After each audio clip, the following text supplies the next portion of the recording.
Good morning, and welcome to the session on choosing the right consumer identity and access management solution.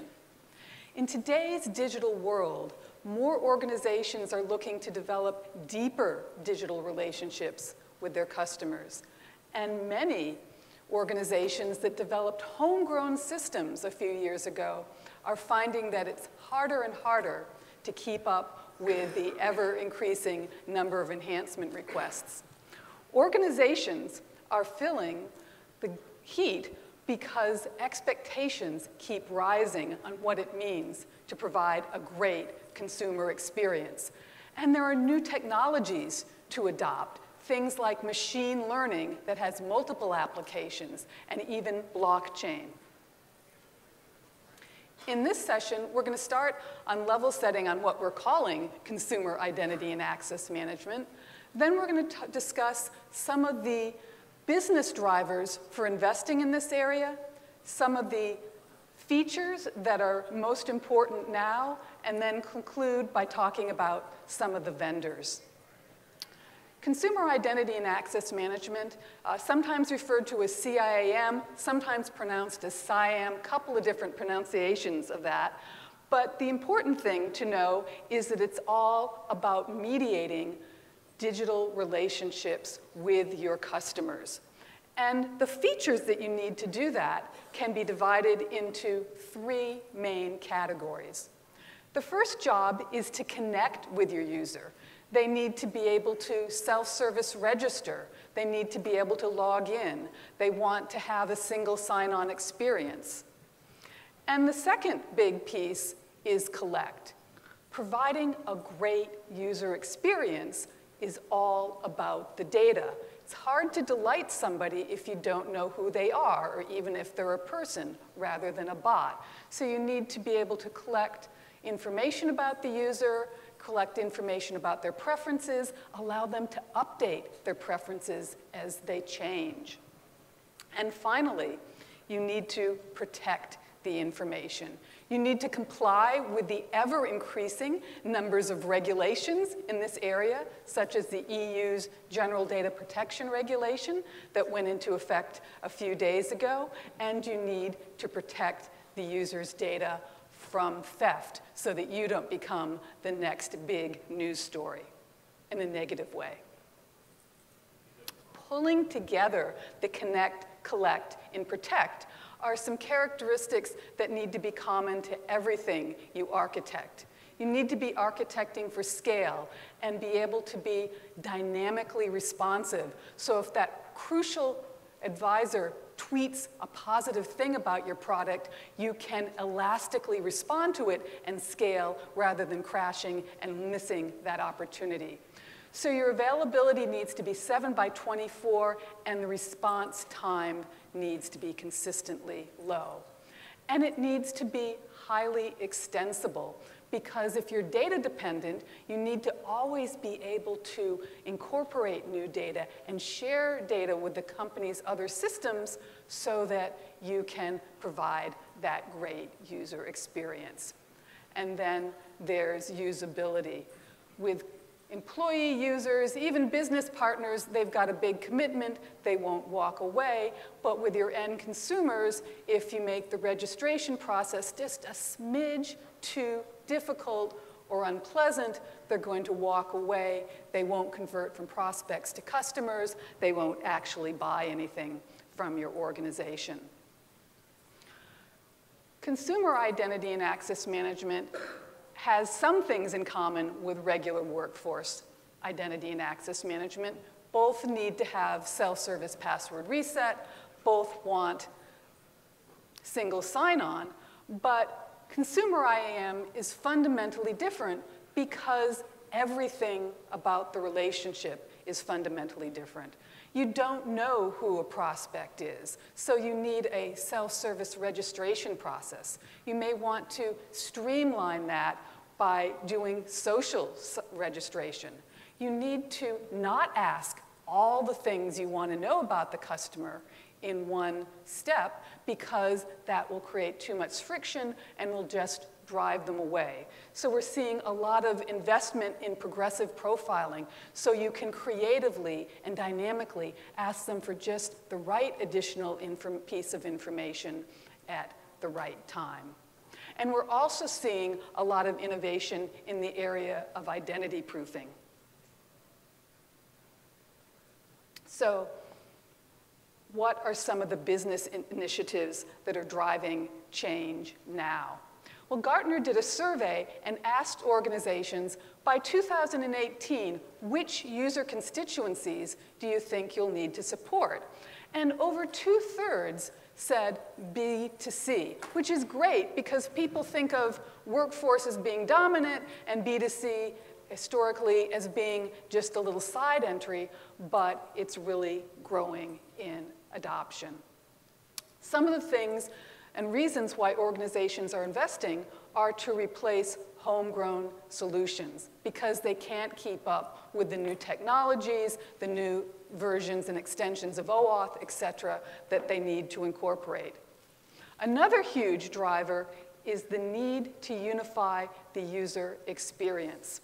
A lot of big organizations have a separate identity and access management system in each division or product line. Sometimes for historic reasons, because each marketing department got to pick.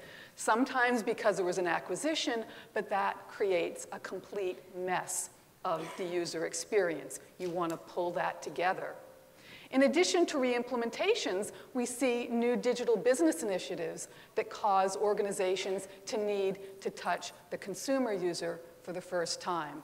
Things like manufacturers coming up with smart products that create a stream of, say, health data that you need to have a user interface to appropriately access. Organizations are also looking to unify the view of the customer from their own perspective so that they can have not a siloed view of the customer, but get a whole perspective so they can better cross-sell, so that they can better run all their new analytics.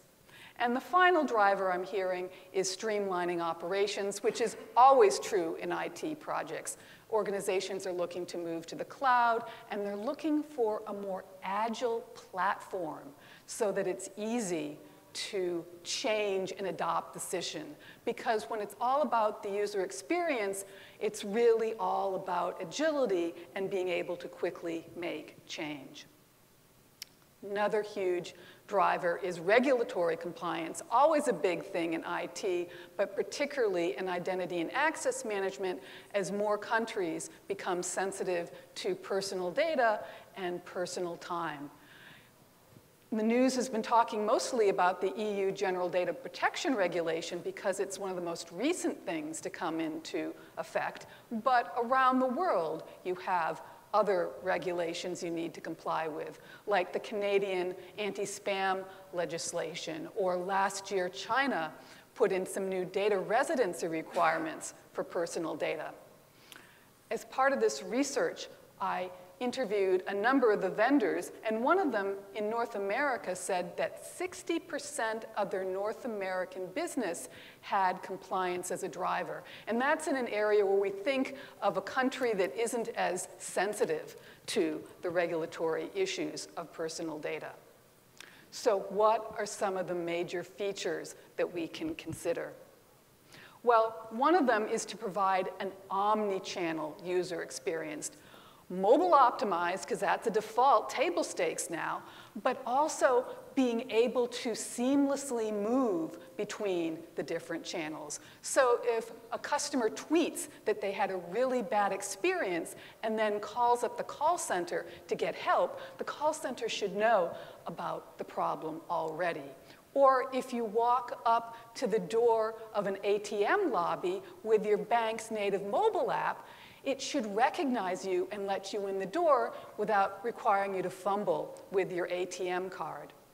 And there are new channels like digital assistants. And when you're looking to support one of these new channels, it's really important that you not just enable access through the new channel, but you think about how that new channel is going to fit into their overall lifestyle. For example, there was a gray parrot. Yes, I'm talking about a bird, a parrot with wings, named Buddy in the UK. And Buddy, clever bird, ordered some golden gift boxes from Amazon using Alexa. This came as a surprise to Buddy's owner. Went and double-checked, and yes, there was a legitimate order. Then looked at the sort of audit history with Alexa and found that the bird had spoken, and Alexa said, I don't quite understand, did you mean X? Bird spoke, they went back and forth, it fell through the logic, and ended up with an order for golden gift boxes. So I get a number of inquiries from organizations looking to take a layered approach and put additional guidelines in place that are appropriate for the way their customers are going to be using digital assistants. Another huge area of action and investment is with the management of customer data. If you're looking to have a unified view of your customer, that usually means that you're going to aggregate data from the transaction processing systems to a place where you can do more advanced analytics. At this point in history, there are a number of approaches for aggregating customer data with digital marketing hub products, or maybe customer data platform products, or just general master data management tools. And the CIAM system should be able to interface with that chosen tool in an organization so they can share updates of information. Consent and preference management is a really tricky area with lots of layers. As part of preparations for GDPR, a number of vendors have enhanced their capabilities in this area, allowing consent management to keep better tracks of versions, allowing the user to consent to different types of software accessing their data so they can have more granular consent. And in the EU, there's something called the right to forget. So you need to be able to update your access and indicate that you want your data erased, that you don't want the company to keep your data anymore. And then, of course, you need to keep this secure in an environment where the bad guys are getting clever and are using intelligence more and more on their side also. So security is becoming more challenging at the same time that it's becoming more important. It used to be, and it still is, that a number of organizations use static knowledge-based authentication to decide that the user is who they're really supposed to be. But in today's world of data breaches, asking for your social security number or the value of your last mortgage payment isn't really going to keep the sophisticated bad guys out. In fact, they're more likely, the professionals, to be able to get through the question list than the actual person who remembers the value of their last mortgage payment to the penny. So we need to move to a more dynamic identity corroboration, looking at the user's device, the state of the device, the location their user is it common for them? Looking at transactional knowledge that would be just shared between the user and their own organization. Pieces of information that would not, for example, be shared with a credit agency or routinely shared outside. And because organizations are looking at more contextual, adaptive, continuous data, the way that data is being analyzed is becoming more sophisticated, moving from just simple policy rules to machine learning and multiple layers of machine learning. And yes, also using biometrics when you have a user constituency that is comfortable with them. So we're seeing, despite the limitations, a lot of investment in this area with selfies that have more and more sophisticated liveness detection approaches so that they will actually be valid. So who are some of the IAM vendors to consider for consumers? Well, I get a lot of questions about this, and to help organizations think about which companies they might want to think about shortlisting, I have an ever-evolving Venn diagram. And so It's important to think about where the vendor has come from, and that helps you to understand their strengths. At this point in history, almost all of the vendors support social login, social registration using a common Google, Facebook, LinkedIn type social login, but some companies operate globally. There are over 36 social login vendors, and so if you need support for WeChat over in Asia or VK in Europe, then you're probably going to want to pick a vendor from a sales and marketing heritage. And if you're looking for more out-of-the-box integrations with standard sales and marketing systems, then you're also going to want to pick a vendor in this area. And the poster child for that is SAP's acquisition of Gigya last year. SAP's Hybris unit, which is a sort of CRM digital marketing tool, bought Gigya in order to have those two things work most closely together. On the other hand, there's a huge number of vendors that come at this from an enterprise sort of multi-user constituency heritage. These are vendors that specialized or got started with employee users, with workforce, and then took the time to invest in adding the features that you need specific for consumer identity and access management use. Some of these are the major suite vendors. Some others are better known for virtual directory services, but have also added some of the federation capabilities you need to do identity and access management. If you've got a use case where you've got B2B users and the line between that and B2C is kind of murky, then you're more likely to want to pick a vendor that's got that enterprise heritage to leverage that. And the final category is developer heritage.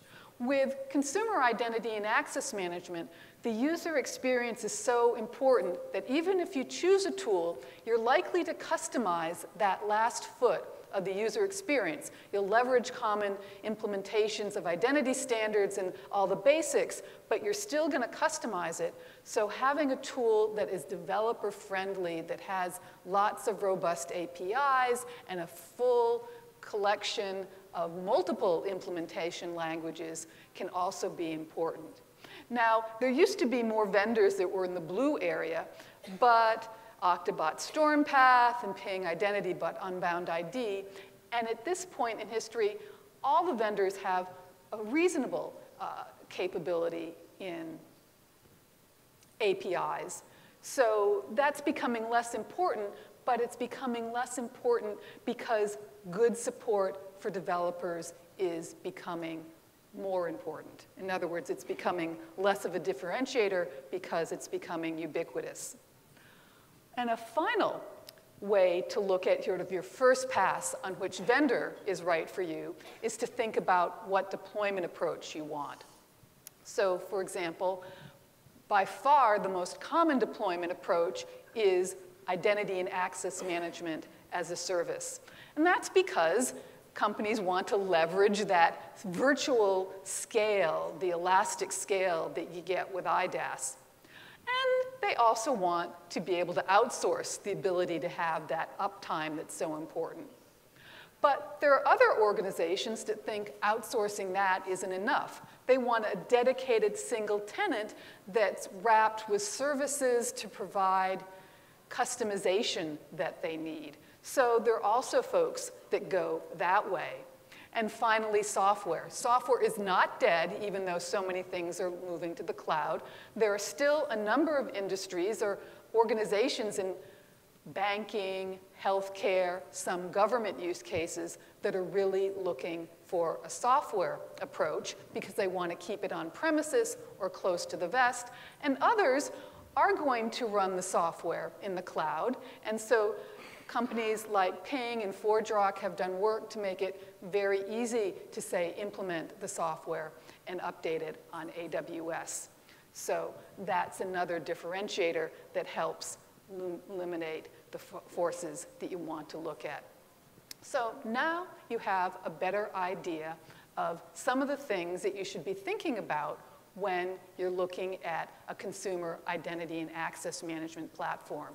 The key word is platform. It needs to be flexible. It needs to easily absorb and extend itself to share, with appropriate consent, information with a wide range of other systems, and flex to be able to provide a personalized user experience for a very wide range of customers that have different ideas about what good is.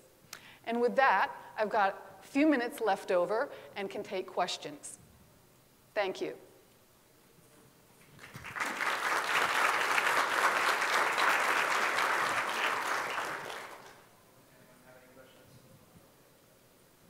Yes, I can see you, so I'm going to.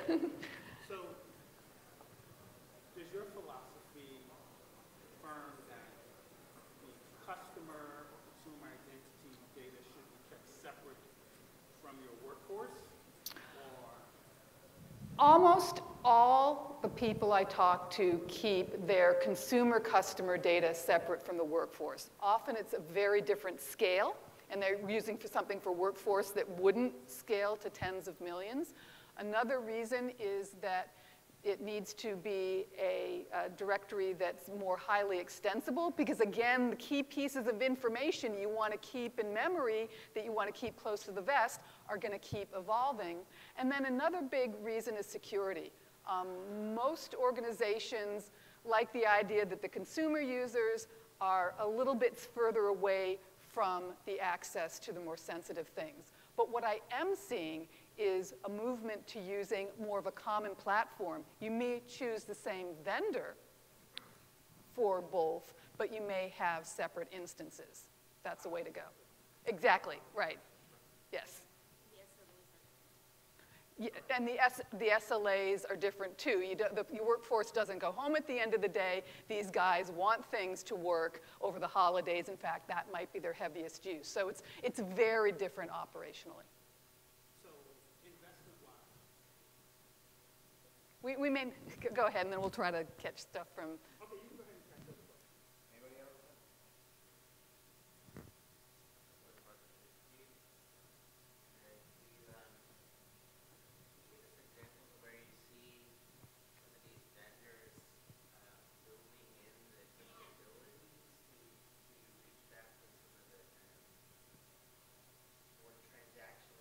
Yes. Yes, and if this were the 45-minute version rather than the 20-minute version of my presentation, I would talk more about that. As we're moving to a digitally transformed world, we're seeing the capabilities that consumers have are becoming richer and fuller.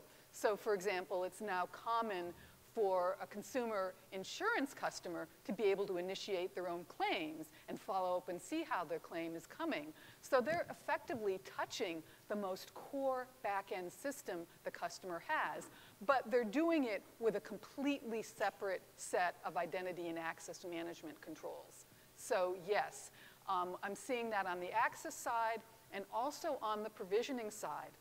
Traditionally, that's one of the areas that separated consumer and workforce IAM.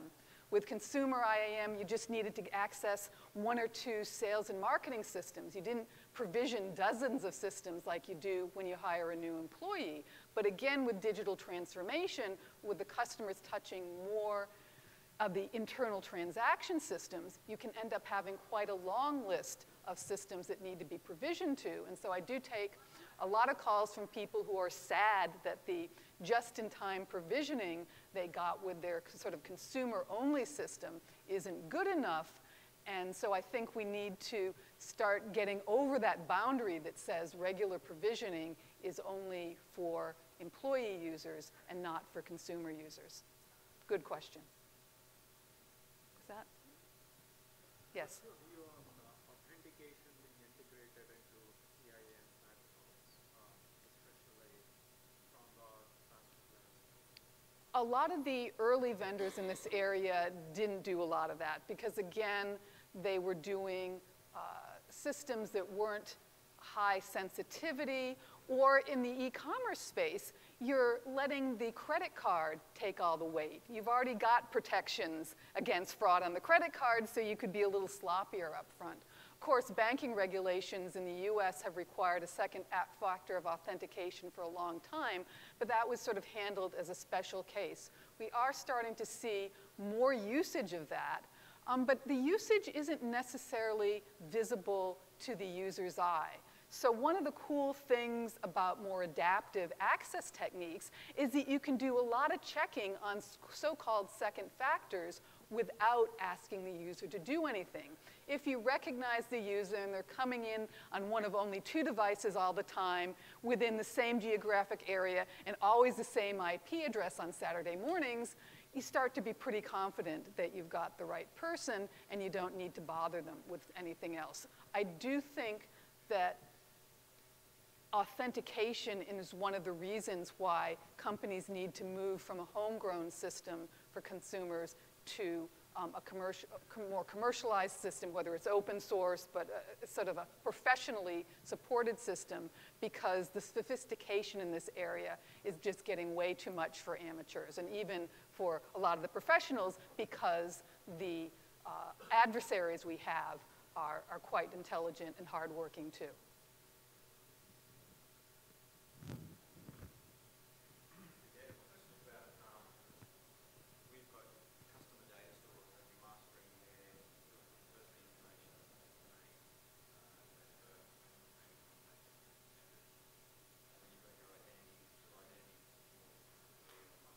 Mm-hmm.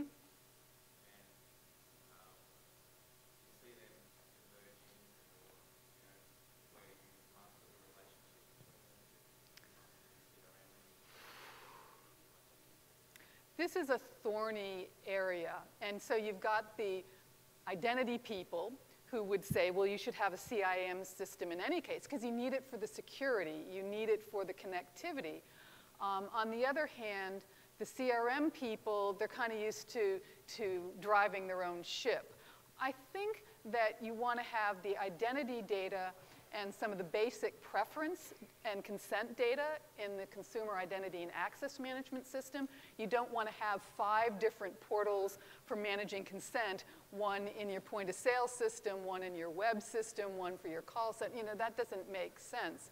But that does mean that when you pool your CRM data, that there's going to be some overlap in that. The fact that you're pooling data does not mean you're eliminating data overlap. You got to just get over that. We're in the real world. It means that you are taking data will still stay in the core transaction system, and you consider consumer IAM one of those because it's handling getting people on and off the system. And then you have pooled data for marketing analytics, which often is offline or on a very different scale type of transaction time frame than the CIAM or point of sale systems that need to be on all the time and really clicking. So we're seeing more total data stored and more overlapped, but we're getting smarter about making sure that each sort of group of data is together for the particular use that it's needed for. So it's a yes and, it's not an either an or, and I kind of want to put an end to the fight between the CRM and the CIAM people. Yes? So you talked about how you felt that more companies should move towards a third party from a homegrown solution. Yes. And what are the biggest points that you see with customers that make them resist that transition? Because the developers say they're really good and smart and they've been keeping up so far, and then their manager says, but, oh, I'm sorry, can you repeat it?